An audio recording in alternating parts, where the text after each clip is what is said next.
To describe this property as high producing would be an understatement. The farm finishes 3,000 bulls each year using a highly intensive rotational grazing system. Until recently, owner Jamie Gunson was using a conventional fertiliser program.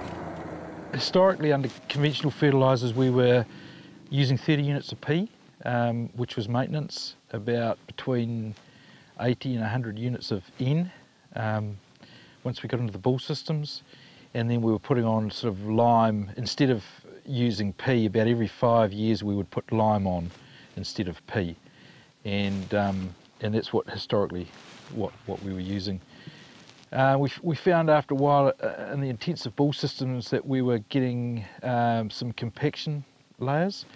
The pastures were getting quite open. We were starting to lose our clover, and we were using more N, and it just felt like that we were hitting the wall in terms of production and tending to try and buy our production through use of N. And 4 years ago, or 3.5 years ago, we virtually couldn't find any clover, and I decided we had to try something else. Jamie looked for a solution to his problems. He attended an Outgro field day and came away impressed, not at least by the pasture he saw. He dug a plug while we were there, a spade plug, and grabbed the plug by the grass and shook it, and all the soil fell off the roots and left, root run like that. And I thought, well, if we could do that here, we had to try it. So that was really what got us going on it. Yeah. And while Jamie runs a profitable operation, he needs to keep a close watch on costs. He runs to a strict budget. When I first sat down with Jim, he said, well, how much do you want to spend? And I said, I'll spend what we've been spending on our conventional fertilisers, which at that stage was a nudge over $200 a hectare. And so we've continued to spend $220 a hectare. But if I worked out what we were using before under the conventional system, if we carried on using 30 units of P and 120 units of N, I think we would be over $300 a hectare. I think it was about $330, so we're actually spending less than we would had we carried on with the old regime at current prices.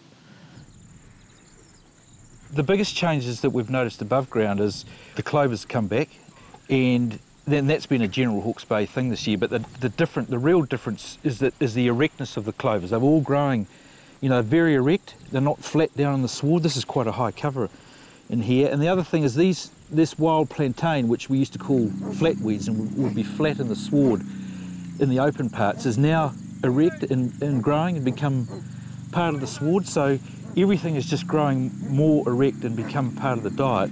If we run high covers, we're not getting that dead matter in the bottom of the sward, so we're more confident about running high covers. But generally, we've got our clovers back, everything's growing more erect, including those flatweeds that we used to think we had a problem with. They're now all growing as well, so that's the thing we've noticed mostly, above ground. And what about the drenching program?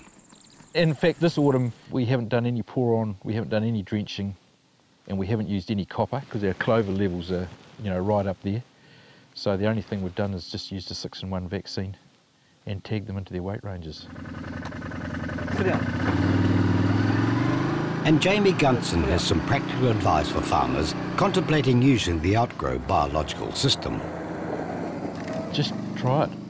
We're really excited about it.